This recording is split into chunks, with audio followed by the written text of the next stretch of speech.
lah, okay, dan kita hopefully juga grup-grup yang sedia ada itu kita boleh polish dan kita apply untuk tier-tier seterusnya lah, tier 5, tier 4 dan seterusnya. Okay, so tanpa melengahkan masa, saya serahkan program ini kepada Dr. Nurul Ain Muhammad Zaki. Okay, dipersilakan Doktor.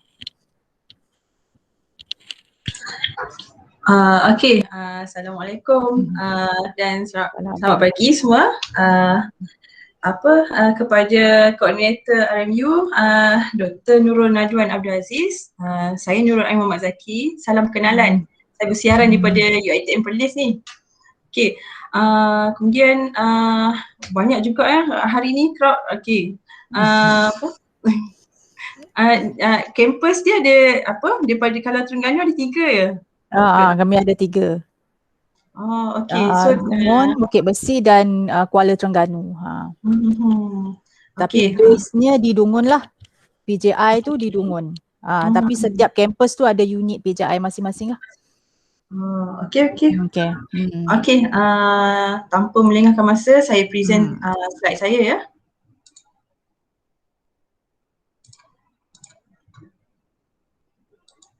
Okey, nampak tak slide? Nampak tak slide saya? Okey, nampak. Okey, terima kasih Dr. Nurul. Saya pun Nurul juga. Okey. Okey, saya start Kita santai je lah, mungkin sharing session lah, lebih kepada sharing session apa yang implement dekat Perlis dan mungkin boleh implement juga dekat UiTM Terengganu. Okey. Serba sedikit lah tentang saya. Nama saya Dr. Nurul Ain Muhammad Zaki. Saya adalah senior lecturer dan juga koordinator unit penerbitan dan kecemerlangan bahagian pendidikan jaringan industri komuniti alumni UiTM Kampus Arau. Dan saya juga merupakan fellow bersekutu untuk Institute Biodiversity and Sustainable Development IBST UiTM Shah Alam. Okey, untuk sebarang pertanyaan, email, nombor phone bolehlah contact saya di nombor phone yang tertera. Dan untuk makluman, bidang saya adalah Surveying Science and Geomatic dan juga Remote Sensing and GIS. Okey, saya baru je mulakan kerjaya dalam 2018 dan juga ada sedikit lah student diploma ada 13, degree ada 7 orang, master ada 2 orang dan baru juga berjinak-jinak dalam bidang akademik. Sebelum ni saya bekerja dekat bahagian industri. Untuk makluman sedikit lah tentang background research saya, di mana saya adalah daripada background remote sensing dan forestry dan GIS. Okey, promote sikit research group. Okey. Perkenalan mengenai RIG ataupun SIG. Okey, SIG kalau ada setengah-setengah yang mengatakan RIG Research Independent Group ataupun Research Interest Group ataupun SIG Synergy Interest Group. So apa pun term dia, dia adalah berfungsi satu grup yang untuk memacu agenda universiti dalam bidang pendidikan, inovasi, perkhidmatan, jaringan kepakaran dan juga perkomersialan. Dan dalam bidang-bidang pendidikan ni, SIG ni dia akan fokus kepada aktiviti dalam bidang tujuan yang diterajui. Contohnya kalau dalam UiTM Perlis sendiri kita ada 7 kampus. Iaitu 7 fakulti, maafkan saya. Okey, kita ada fakulti sains gunaan, fakulti sains komputer dan matematik, FSPU, fakulti seni bina perancangan ukur dan FSR, sains sukan rekreasi dan setiap fakulti-fakulti ni dia ada aktiviti ataupun bidang tujuan yang setiap grup akan boleh keluarkan. So dalam itu untuk mencapai kecemerlangan pendidikan, so adalah pentinglah kita memerlukan RIG ataupun SIG ni. Okey, untuk makluman kalau dekat UiTM Perlis ni kita hasilkan 2 jenis pendaftaran, iaitu satu RIG UiTM di mana pendaftaran terbuka kepada semua pensyarah yang nak menumpukan kumpulan di bawah niche area yang sama. Okey, dan ini adalah di peringkat kampus. Kita buka pendaftaran kepada pensyarah-pensyarah yang untuk join buat research group, dan borang kita ada sediakan dan boleh didapati di laman Sesawang lah. Okey, kemudian kita buka juga RIG Tier 5, iaitu entiti yang berdaftar di bawah UiTM Shah Alam, di mana pendaftaran tu perlulah memenuhi syarat-syarat yang ditetapkan di bawah garis panduan entiti kecemerlangan, dan permohonan juga boleh dimajukan juga kepada PJIMA Cawangan. Okey, so untuk pensyarah-pensyarah ni untuk ke arah Tier 5 tu agak sukar kan, di mana kita nak ke arah Tier 5 tu perlukan banyak cabaran lah, di mana dia ada nanti saya akan terangkan lebih lanjut tentang Tier 5. Okey, tapi saya akan terangkan dulu tentang SIG untuk kampus ni dulu. Okey, SIG UiTM.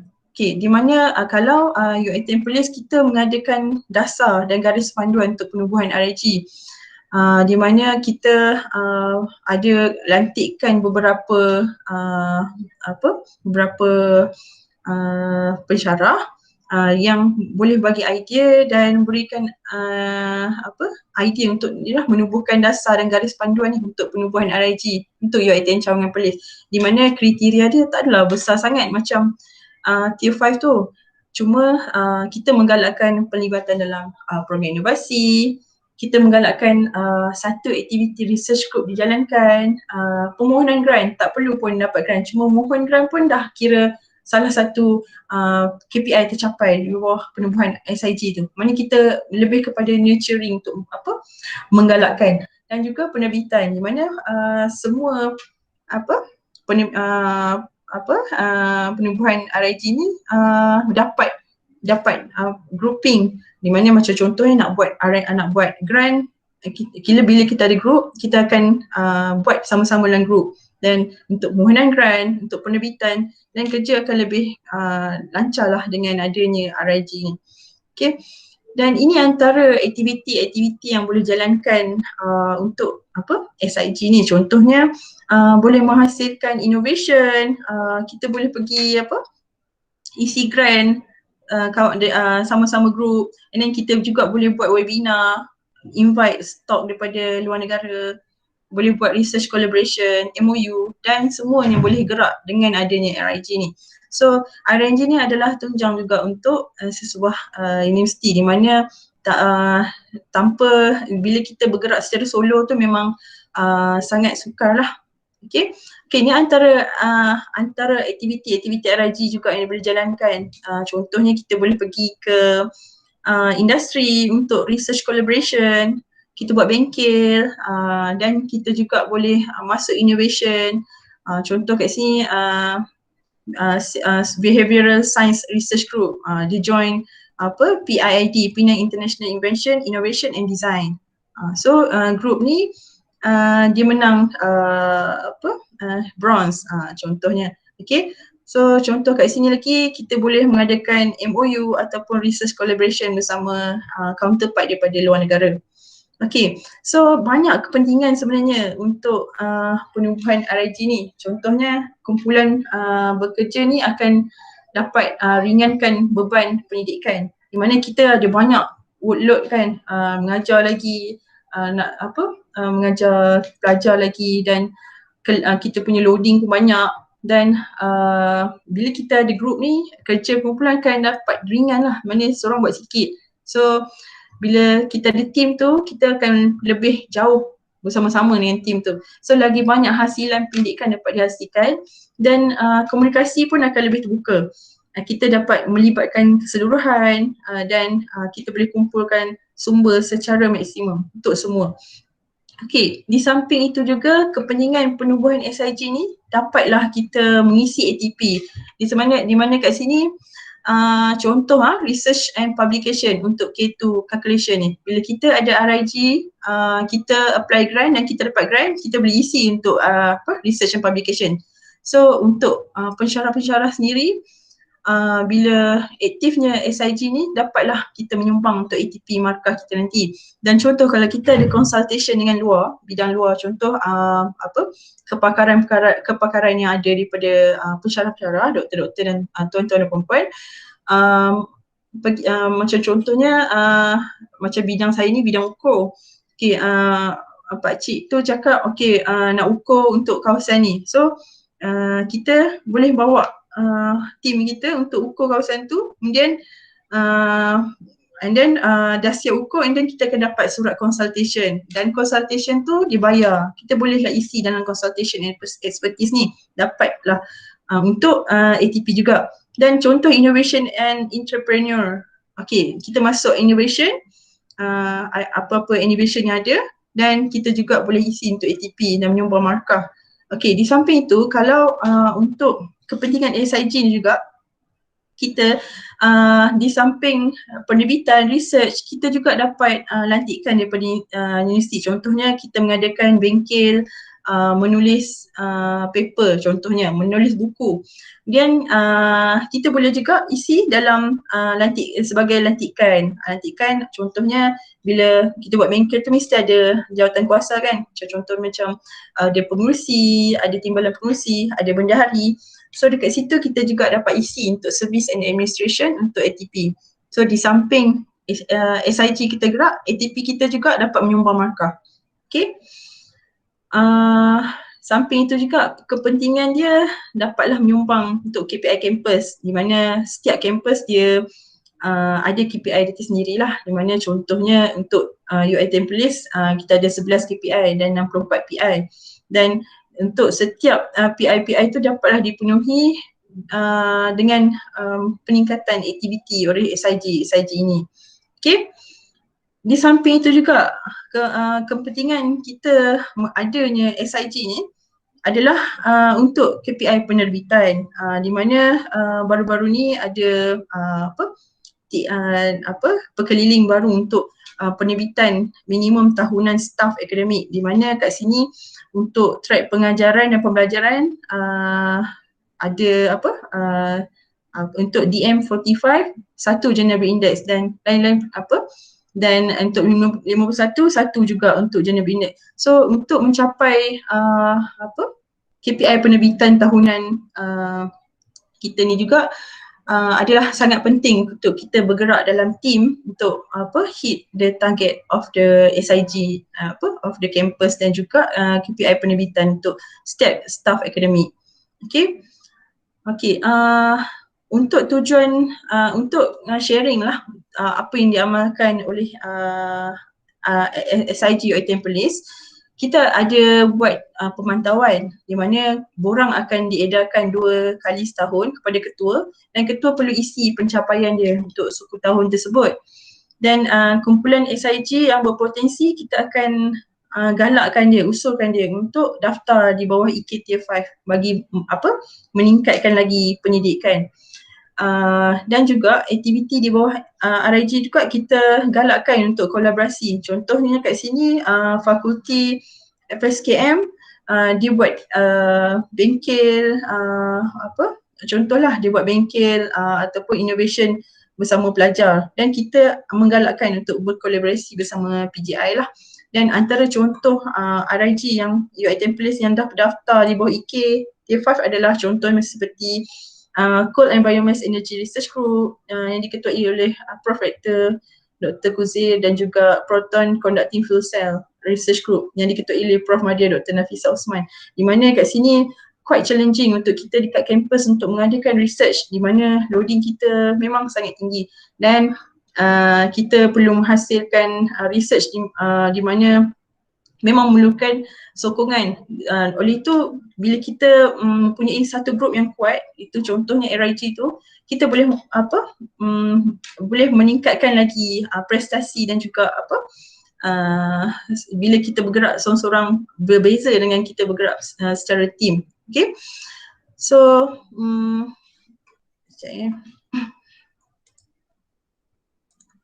okay, ni antara contohlah apa yang kami telah buat, iaitu RIG and Postgraduate Sharing of Expertise.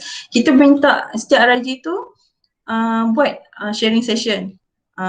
Mana kita pecahkan ikut sesi lah, macam FSG FSG, FSKM, FSR dan FSPU, FPA sekali dan juga sains sosial, lebih kepada sains sosial untuk pair 4 ni. So kita minta diorang sharing untuk bidang-bidang tujuan masing-masing. So kita libatkan budak-budak student-student postgrad di mana student-student ni boleh jadi moderator dan kita buat sharing session di mana dia orang hantar video dan kita play the video. Okay, untuk lebih kepada promotion kepada RIG tersebut. Okay, RIG Tier 5. Okay, tadi saya terangkan mengenai RIG UiTM Perlis. Mungkin tuan-tuan dan puan-puan ada sebarang soalan dekat hujung nanti saya boleh sharing lah. Okay, sekarang mungkin saya nak ceritakan sikit lah tentang RIG Tier 5. Dan tadi kita ada buka 2 penyertaan, yang satu RIG Campus, SIG Campus, satu lagi yang di bawah entiti kecemerlangan iaitu RIG Tier 5. Okey, di mana RIG Tier 5 ni adalah terkandung di bawah garis panduan entiti kecemerlangan UiTM pindaan 2019. Okey, untuk ke arah EK Tier 5 ni kalau ikutkan dulu kita kenali sebagai Community of Research iaitu CORE. Dan sekarang ni dia rebrand dengan nama Renew iaitu Research Nexus UiTM. Okey, untuk RIG berdaftar kita ada kluster itu cyber technology, health and wellness, industrial technology, logistic and transportation, social creativity innovation dan juga energy and environment. So sebelum ni dikenali sebagai core dan sekarang di bawah Renew lah. Okay, untuk RIG yang berdaftar bawah UiTM campus, kita minta dia isi terus research nexus mana yang diorang akan masuk. Contohnya kat sini pensyarah ni adalah background account. So dan account akan masuk di bawah social creativity and innovation. So pensyarah tu akan letaklah Renew dia tu di bawah social creativity and innovation tu. Contoh kat sini pensyarah tu di dalam bidang IoT ataupun komputer. So dia akan masuk di bawah cyber technology. Okay, so memang dalam form tu memang ni lah. Okay, untuk grup yang kita memang tengok dia perform dan boleh pergi ke arah Tier 5, kita memang menggalakkan dia lah untuk apply EK Tier 5 ni. Okay, di sini boleh tengoklah di mana logistik and transportation, dia ada transportation, logistik ataupun social creativity ni lebih kepada creativity, social science lah, dan ada juga entrepreneurship and social economic. Dan di bawah industrial technology ni ada advanced materials, smart manufacturing, dan tuan-tuan dan puan-puan boleh refer dalam website Renew untuk untuk yang lebih lanjut lah mengenai research nexus yang diperkenalkan ni. Okay, di bawah entiti kecemerlangan UiTM, untuk makluman kita memang menggalakkan lah untuk pensyarah-pensyarah isi untuk EK Tier 5 ni, di mana yang tangga paling bawah ni adalah EK Tier 5, kemudian dia akan pergi ke 4, 3, 2, 1, di mana untuk yang permulaannya biasanya pensyarah-pensyarah akan isi untuk EK Tier 5 lah, di mana kumpulan pendidik yang baru ditubuhkan menjalankan pendidikan atau perkhidmatan dalam salah satu bidang tujuan yang dipilih. Dan bila kumpulan tersebut makin okey, dia akan pergi ke pusat pendidikan research center. Kemudian dia pergi ke COE, High COE dan WCOE. Untuk makluman, kita ada satu High COE di mana ARI iaitu Accountant Research Institute. Dan sekarang ni kita memang ke arah untuk melibatkan lebih banyak lagi pensyarah-pensyarah untuk melibatkan diri dalam High COE dan COE ni. Okey, kriteria entiti kecemerlangan. Okey, untuk ke EK Tier 5 ni syarat dia ada banyak, ada 9 syarat dia, dan quite tough lah untuk actually untuk ke arah Tier 5 ni. Tapi kalau kita tak cuba, kita tak tahu kan. So di mana salah satu syarat dia ialah pemohon adalah wajib untuk membuat pembentangan di Jawatankuasa Pendidikan Fakulti ataupun Jawatankuasa Penyelidikan UiTM Negeri berkenaan permohonan penubuhan IK. So maknanya kumpulan yang kita identify tu bolehlah membuat pembentangan untuk mendaftar dalam IKTF ni, dan Jawatankuasa Pendidikan Negeri akan mengendorse dan akan mencadangkanlah kumpulan tersebut untuk daftar RIG. Okey, syarat lain ialah mempunyai sekurang-kurangnya 5 dan maksimum 8 ahli tetap. Okey.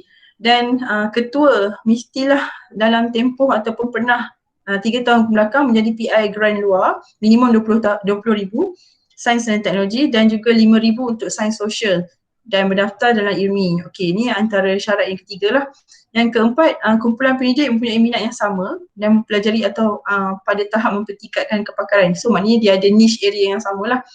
Dan kumpulan pendidik juga mestilah aktif menyelia pelajar pasca siswazah secara pendidikan. Dan kumpulan pendidik hendaklah mempunyai rekod grant terkumpul 100,000 untuk sains dan teknologi dan 50,000 untuk sains sosial. Maknanya ahli-ahli kumpulan ni kita combine, dia ada rekod grant terkumpul 100,000. So bolehlah mendaftar. Jika doktor, tuan-tuan dan perempuan mempunyai syarat-syarat ni semua, bolehlah kalau nak ke arah pendaftaran untuk IKTF ni. Okay. Dan antara syarat lain ialah digalakkan, libatkan seorang pendidik, pendidik UiTM Selangor untuk dikira sebagai entiti kecemerlangan. So keahlian pendidik kampus tu seorang daripada Selangor lah, UiTM Selangor, dan adalah digalakkan. So ni adalah kriteria untuk mendaftar dalam entiti kecemerlangan IKTF 5, di mana mungkin tuan-tuan dan perempuan, doktor-doktor, Prof Madia mempunyai tim yang mencukupi dan boleh comply semua syarat ni, bolehlah mendaftar untuk IKTF 5 ni. Okay. Kemudian okey, pendaftaran dia bolehlah dibuat di laman sesawang ni, https://core.uitm.edu.my, dan antara checklist yang perlu dipenuhi ialah kena ada borang permohonan. Ini borang yang kena isi untuk isi borang IKTF ni. Carta ahli permohonan, dia ada carta ahli lah. Dan kriteria penubuhan, kriteria yang tadi tu yang saya sebut tu, lampuran maklumat keahlian IK. Lampuran ni dia dalam Excel, cuma isilah setiap ahli-ahli IK tu, dan template pembentangan. Template ni memang dia ada sertakan, di mana kita kena letakkan nama RIG tu apa, core dia apa, fakulti apa, dan kita kena buat carta organisasi sikit lah tentang presentation tu. Okay. So untuk pendaftaran IKTF 5 tu, pembentangan akan dimulakan dan kalau pembentangan dilakukan oleh SIG tu dan dapat sokongan Jawatankuasa Pendidikan Fakulti atau Jawatankuasa Pendidikan UiTM Negeri, dia akan berdaftarlah dengan core ataupun IRMI dan dapatlah kelulusan senat, dan oleh itu pendaftaran pun selesailah, okey, untuk IKTF 5 RIG. Okey. Dan untuk IKTF 5 ni dia ada pemantauan yang akan dilakukan untuk melaksanakan pantau setiap grup tu untuk tambah baik, naik taraf atau penggabungan ataupun pembubaran. Maknanya kalau tak capai KPI tu, dia akan suruh bubar. Dan kalau boleh ni dia ada KPI dia lah yang kena capai. Okey.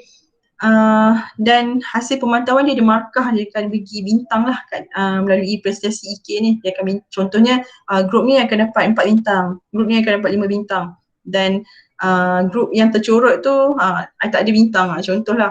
Okay. So pemantauan dia akan digunakan lah oleh setiap IK sebagai pengukur kinerja dan untuk tambah baik yang dikemukakan oleh ketua. Okay, ni adalah di bawah garis panduan IK pindaan 2019 ya. Dan apa kepentingan penubuhan Tier 5 IK ni? Dengan kita galakkan pensyarah-pensyarah ni untuk mendaftar dalam IK Tier 5 ni, kita dapat apply grant REI, itu Research Entity Initiative, di mana kita dapat satu insentif lah kepada pendidik-pendidik yang berdaftar di bawah IK ni, di mana bertujuan untuk melonjakkan aktiviti pendidikan yang apa contohnya dekat sini dan juga dapat menyemarakkan lagi aktiviti pendidikan, inovasi, penerbitan dan juga perundingan. So bila kita berdaftarnya dengan EKTF ni, kita bolehlah apply grant ni, iaitu grant REI. Ni bawah Research Entity Initiative REI Pindaan 2017. Okay. Dan okay, just nak share lah, if you want to work fast, work alone, but if you want to work far, work together. So di mana kat sini kalau kita nak bergerak dengan pantas, kita gerak seorang-seorang. Tapi kalau kita ada kawan-kawan yang boleh gerak sama-sama, satu group, kita boleh pergi dengan lebih jauh lah. Okay, yang Ratan Tata punya quote lah. Dan coming together is a beginning, staying together is a progress, dan working together is a success, ni Henry Ford kata. Dan sebarang pertanyaan bolehlah bertanya kepada saya secara direct ataupun untuk anything bolehlah, saya sangat feel free to ask me anything. Okay, sekejap saja saya rasa tak lima ni, mungkin boleh Q&A kot, lebih kepada sharing session lah. Okay. Okay Doktor. Okay, terima kasih Dr. Nurul Ain di atas perkongsian tersebut. Okay, kita buka kepada soalan. Okay, ada soalan ke daripada rakan-rakan?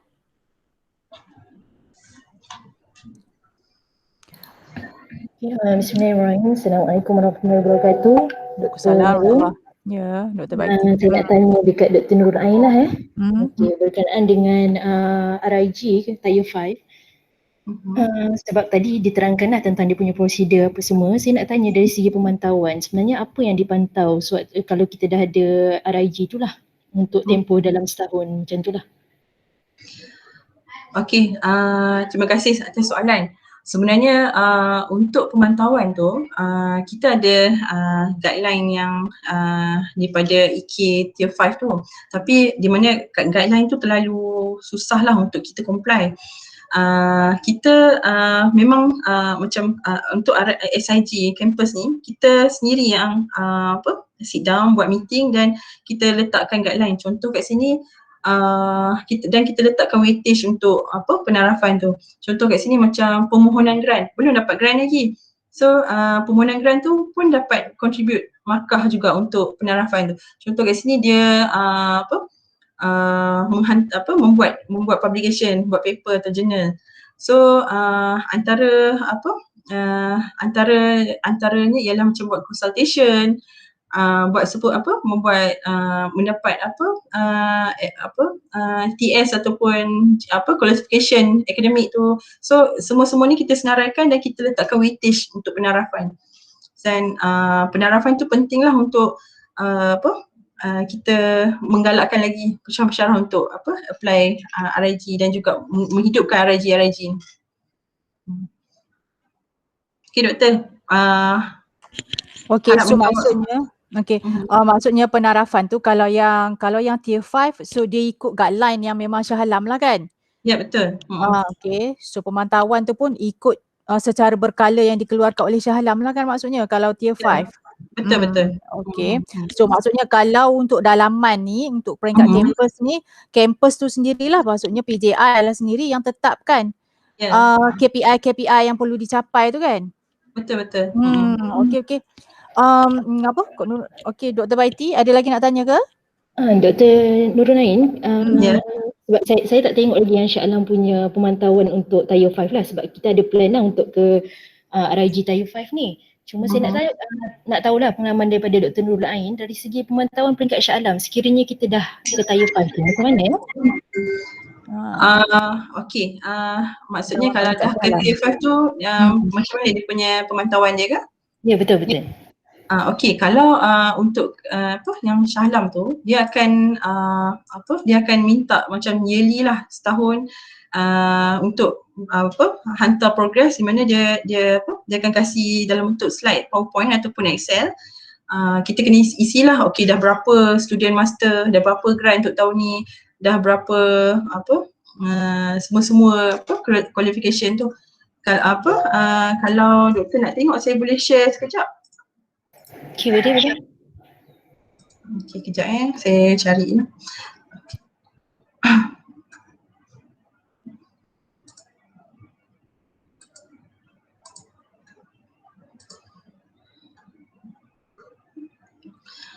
Okey, ni contohlah. Okey, kejap saya share. Ini contohlah yang di-share oleh kawan saya yang Dr. Wan San daripada tim Biomass and Coal ni. Di mana kat sini ni antara apa yang dia orang kena submit lah untuk untuk pemantauan. Contoh kat sini berapa grant pendidikan termasuk ketua dan ahli, berapa nilai dan agensi siapa. Dan bilangan student master dia berapa, nama pelajar, nama matrik fakulti, tahun kemasukan, dan ni bilangan PhD student dia berapa, dan senarai penuh penerbitan ketua dan ahli dia senaraikan kat sini lah. Dan ni contohlah penilaian yang dilakukan. Okey, contoh lain kejap saya tunjuk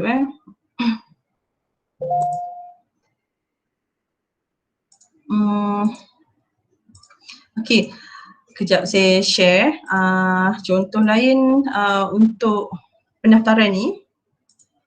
Yang itu ni dia ada juga dalam bentuk slide di mana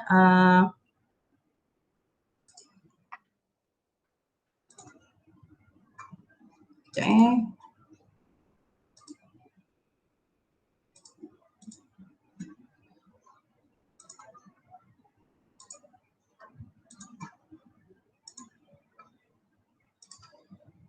Okay.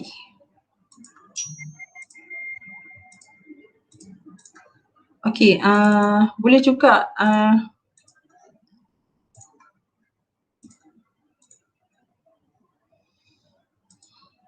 okey, ni contoh lain lah, contoh laporan pencapaian di mana kat sini dia akan kasihlah nama RIG tu apa, registration, tier dia berapa, leader dia siapa, core, and then background member, pencapaian RIG berapa, student master, PhD, jumlah penerbitan dan grant, IP, dan juga layanan pencapaian dan niche area untuk grant tu, reference dan juga inilah ini antara apa yang pencapaian lah. Biasanya diorang akan minta laporan pencapaian berdasarkan Excel tadi dan juga contoh laporan pencapaian macam ni. Okay, Doktor. Okay, terima kasih Dr. Nurul. Okay, so maksudnya memang Shah Alam dah sediakan template lah dan kriteria yang perlu dipenuhi kan. Tapi nak tanya Ain, macam laporan pemantauan tadi tu, sebab kan SIG ataupun RIG ni kita bergerak dalam grup tu. Okay. And then laporan tu contohnya lah kita apply FRGS kan. Semestinya ke kita kena bergerak dalam grup tu juga ataupun contohnya kita apply FRGS, contohnya Kak Nurul ketua, tapi ahli tu mungkin ada seorang sahaja yang daripada SIG group tu, tapi ahli lain tu contohnya kita invite daripada universiti lain ke, daripada industri ke, boleh ke sebenarnya kita bergerak macam tu? Okay, sebenarnya kita memang walaupun okay, dalam guideline tu sendiri kita orang ada katalah, dan di mana ketua tu mestilah UiTM Perlis, contoh UiTM Terengganu pada kampus lah. Tapi ahli dia kita tak tak halang pun untuk kita collaborate dengan luar. Contoh kat sini mesti UTM ke Unimap ke ataupun UTM ke, as long as research tu berjalan lah, dan main dia ada dekat kampus tu sendiri. Main dia iaitu ketua dia dan majoriti adalah daripada kampus tu. Dan tapi kita boleh je kalau nak collaborate dengan luar pun, tak ada masalah. Contohnya okay, Kak Nurul ketua, Kak Nurul apply FRGS. And then ada ahli pun dia apply juga FRGS sebagai ketua. Tapi ahli dia lain pula. So boleh ke benda tu kita hantar sebagai laporan pemantauan tu? Boleh. Macam contoh macam contoh kita letak ketua weightage dia tinggi sikit daripada ahli. So lagi inilah lagi banyak lagi bagus lah. Sama jugalah macam kita nak bergerak untuk inovasi. Contohnya lah ada kalanya kita bergerak dalam kumpulan tu. Kan? Ada kalanya kita bergerak, maksudnya jadi macam bergerak berasingan. Boleh ke macam tu sebenarnya? Maksudnya dia jadi bergerak berasingan lah. Kan? Tapi setiap ahli tu aktif je contohnya lah. Okey, maksudnya macam ni, kalau ada 5 orang, contohlah saya group A, and then saya join group B untuk collaborate. Dan tak ajak pun group saya ni. Tak ada masalah as long as kita as representative untuk RIG tu lah, SAG tu. Kita boleh je collaborate dengan RIG lain. Lain. So kita boleh je laporkan nanti. Boleh je lah laporkan. Okey. Kira yang tu pun salah satu aktiviti yang berjaya digerakkan oleh SIG tu lah. Okey. Ya, betul.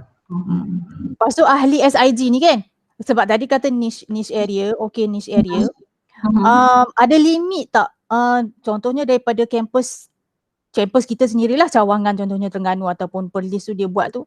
Ada limit tak ahli daripada Perlis tu kena berapa, ataupun boleh tak sebenarnya kita invite ahli daripada universiti lain ke tapi niche area yang sama tu? Okey. Kalau ikut EKT5 tu, syarat dia 7 atau 8 orang kan. Seorang orang Shah Alam kan, digalakkan UiTM Shah Alam. Kita memang galakkan 7-8 orang tu lah. Tapi mungkin dekat kampus ni kita tak boleh nak rigid sangat 7 atau 8. Kita besarkan sikit. Kita buat ada macam kumpulan-kumpulan yang memang nak ramai, sebab dia orang memang dia orang request ramai, tapi kita buat maksimum lah. Macam contohnya maksimum dia 12. So not more than 12 lah kalau lebih. Dan dia juga tak boleh join group banyak-banyak. Banyak group. Boleh join 2 group saja. So dia tak boleh join group lagi yang lain. So kalau dia join banyak-banyak group nanti pening juga. Dia tak commit nanti kan. Betul. And then contohnya kita ada 5 lah contohnya kan, 5 ahli. Seorang ketua, 4 ahli contohnya. So semua tu dikira ahli tetap. Kalau grup lain tu dia dikira ahli bersekutu ke apa tak Kak Nur baca tu? Kalau kita nak join grup lain tu, kira macam dalam fakulti yang lain kan? Contohnya kita join grup lain dalam fakulti yang lain ke?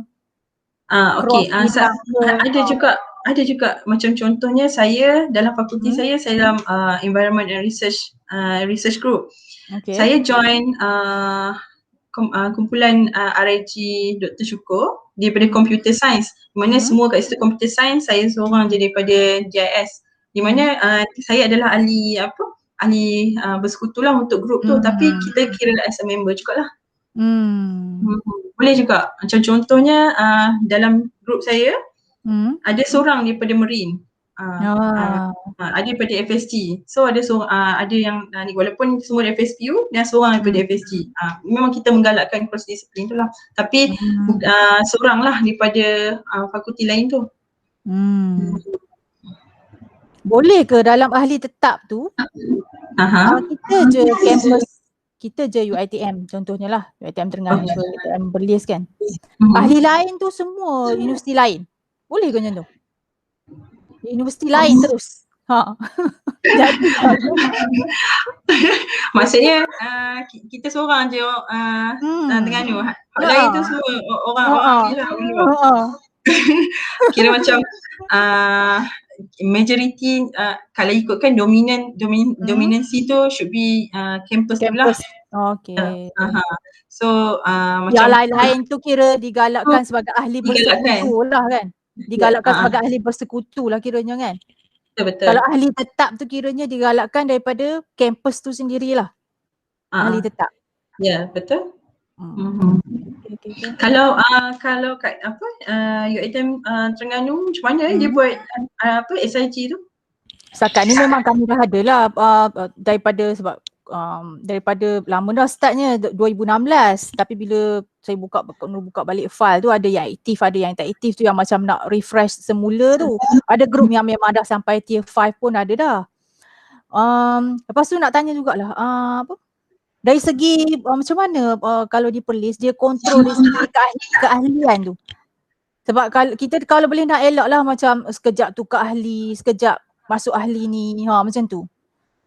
Ada limit ke? Kalau kita nak kontrol tu sebab kalau nanti dia asyik tukar-tukar ahli tapi pergerakan tu tak bergerak. Research, publication tu tak bergerak, tapi dia duk main tukar-tukar ahli tu. Macam mana okay. Kita buat borang penambahan. Berapa kali? Ada berapa kali tak limit? Tak ada limit. Boleh je kalau nak tukar kan. tak ada limit. Tapi kita buatlah borang untuk buat penambahan atau pengurangan ahli tu memang adalah. So kalau macam Syarah ni dia kata okay nak tukar, nak tambah ke, so ada borang. Kita bagilah link kat dia, dia isi lah. Macam tu je. Tapi tak ada limit lah. Macam tu lah so far. Kalau UiTM Campus Terengganu ramai dah yang daftar ke EKT5? Ada dalam 1-2 grup je. Sebab kalau tengok dalam renew tu kan, tak ramai lagi lah. Okay. 2 grup tak silap. Itulah. Dr. Maiti nanti boleh register lah. InsyaAllah Doktor. Ada soalan di ruangan chat daripada Dr. Goh Yeng Soon, list of tier 5 online. Dia tanya. List of tier 5 online. Yeah, is it possible for us to get the list of a tier 5 group online in order that you are able to check what kind of area? Actually, satu lagi reminder, when we want to register the tier 5, we should make sure that research group doesn't have existing anymore. Contohnya saya nak buat bidang ni, tak ada lagi yang register. List of tier 5 ada dalam list hari tu. Ada kalau tak salah dalam tier 5. Dalam renew punya website tu ada. Kan? Then boleh ke kita contohnya lah kita tengok group tu tier 5 tu sama dengan bidang kita. Lepas tu kita nak menawarkan diri kita untuk join jadi ahli situ. Boleh ke? Okay. Katalah kita tengok lah di Salam, katalah kita tak malu ke apa pun. Kita tengok je list yang dalam renew tu, lepas tu ada kena dengan bidang kita, lepas tu kita nak join jadi ahli. Yes, very good question. Mungkin Dr. Goh punya hasrat macam tu lah kot. Okay, mungkin kita boleh cubalah tanya dengan grup tu mungkin berminat tak untuk ni kan, mungkin kadang tu ada tambah ahli, mungkin grup dia dah cukup kan untuk tambah lagi, mungkin dah tak boleh ke kan. So mungkin kita kena tengok jugalah niche yang berbeza lah, yang tak ada lagi yang register under tier 5. Contoh kat sini bidang contoh bidang Dr. Nurul apa ya? Multimedia computing.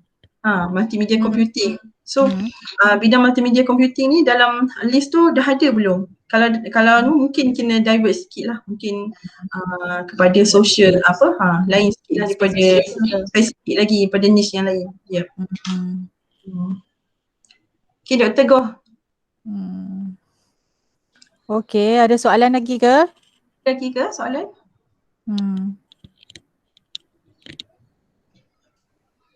Mungkin kita boleh buat research RIG sharing session bersama UiTM Terengganu ke mana mungkin ke lepas ni Doktor? InsyaAllah lepas ni.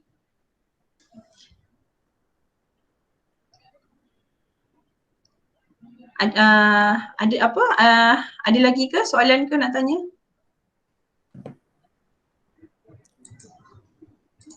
Ada lagi ke soalan?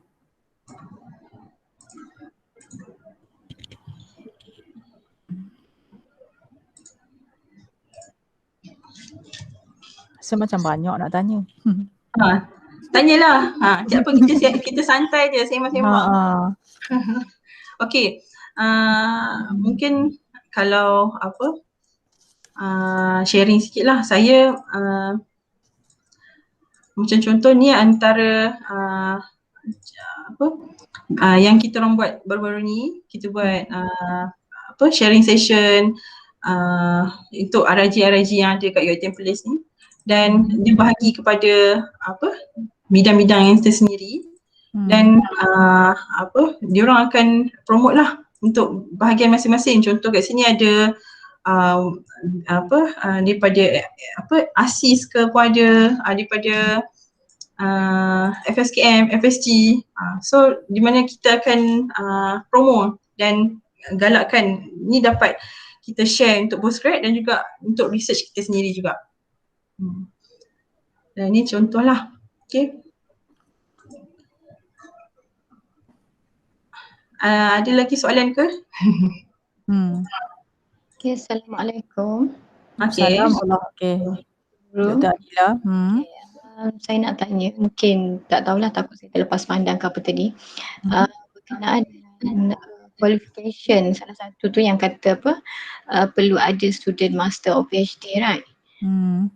Untuk saya nak tanya, adakah syarat tu untuk let's say kalau kata leader tu tidak fulfill that condition, tapi maknanya ada member-member lain, so dikira ke yang member-member lain lah, maknanya mungkin yang member first member ada PhD student, second ada master student, adakah dia akan accumulate setiap member tu? Oh, syarat tu hanya untuk leader. Okay, terima kasih. Ini untuk pendaftaran EKT5 ke, Doktor? Ya, betul. Okay, saya check balik, kena semak balik, saya takut. Okay, dia tak ada, saya share kejap Dia tak ada mention pun kata ketua tu mesti ada student PhD. Dia just kumpulan pendidik mestilah aktif menyelia pelajar pasca siswazah. So walaupun leader tu tak ada, ahli kumpulan tu memang aktif menyelia. So lagi dia tak ada pun syarat kata ketua tu mesti. So doktor inilah antara kriteria adalah yang ditetapkan. So bolehlah kalau ketua tu tak ada student postgrad, tapi yang kumpulan ahli-ahli grup lain boleh support untuk yang part yang ni.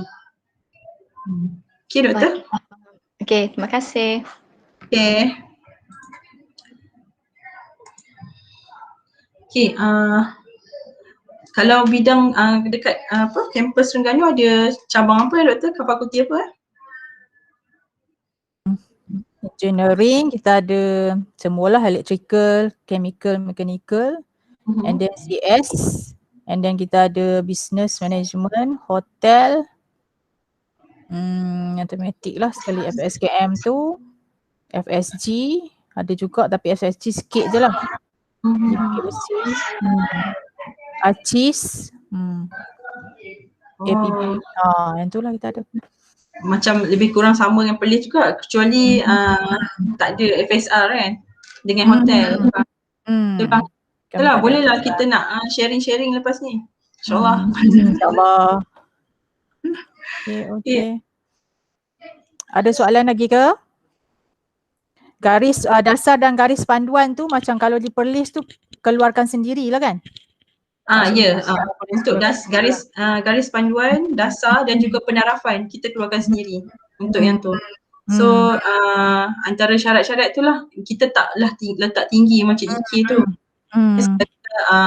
Mestilah macam contohnya mestilah lebih daripada satu. Maknanya kumpulan kena ada lebih daripada satu kan. Maknanya dua orang pun dah boleh dah nak daftar. Contohnya dia selesa untuk buat kerja 2 orang je. Boleh dah nak daftar. So, 2 orang pun boleh. Okay.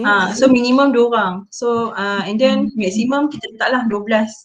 And then kita letaklah syarat-syarat dia yang lain. Dan aktif mengadakan ni dan juga kita juga buat penarafan sendirilah, dan tak adalah tinggi yang setinggi macam EKT5 tu, cuma kita nak menggalakkan.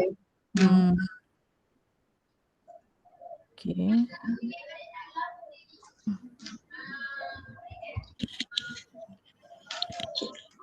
And then dari segi macam permohonan grant FRJS baru ni diwajibkan ke macam mana? Okey. Permohonan grant baru ni kita wajibkan Timbalan Rektor ni lah dengan persetujuan ni, dia wajibkan dua RIG menjadi setiap RIG menjadi ketua kepada 2 grant. So walaupun ataupun dia hantar 2 grant lah, maknanya satu RIG hantar 2 grant. Tak kisahlah grup tu contohnya ada 7 orang, So diorang akan dalam setiap group tu mesti jadi ketua. So ada 7 orang, mungkin dia ketua dalam mana-mana lah. Mana-mana So- geran lah. Okay. So apply saja pun dah cukup untuk KPI tu. Ya. Tu antara inisiatif lah yang dijalankan. Dan mungkin juga kita akan pantau untuk penerbitan juga untuk RIG nanti. So di Perlis memang pantau secara berkala, maksudnya setiap kali nak meeting JPN tu ke, Jawatankuasa Penyelidikan Negeri tu, minta laporan pemantauan daripada setiap kumpulan ke macam mana? Cara memantau tu. Setiap kali nak meeting. Setiap kali meeting tu sebenarnya kita update dah berapa update berapa penerbitan semua dah kan. Cuma untuk RIG ni kita buat macam macam ni bulan 3, dalam bulan 6 nanti kita akan buat penarafan.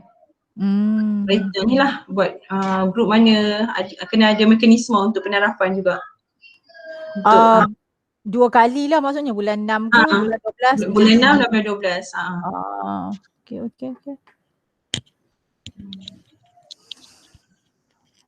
Okay, ada soalan lagi ke? Kita dah pukul 11. Okay, kepada rakan-rakan mohon isi link kehadiran yang disertakan di ruangan chat.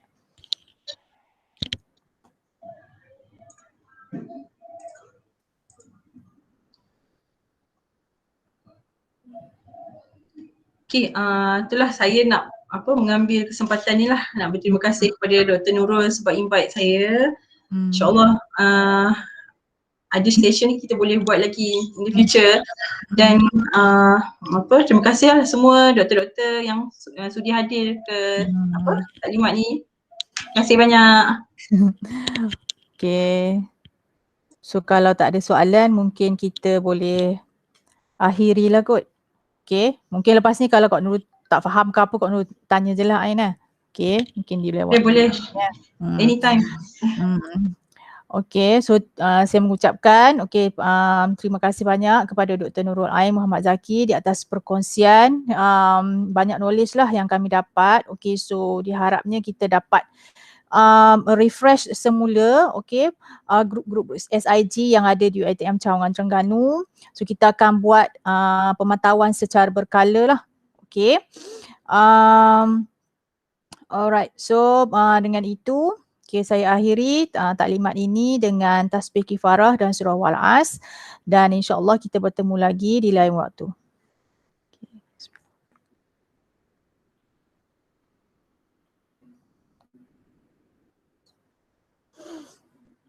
Okay, terima kasih Dr. Nurul Ain dan semua. Jangan lupa isi link kehadiran.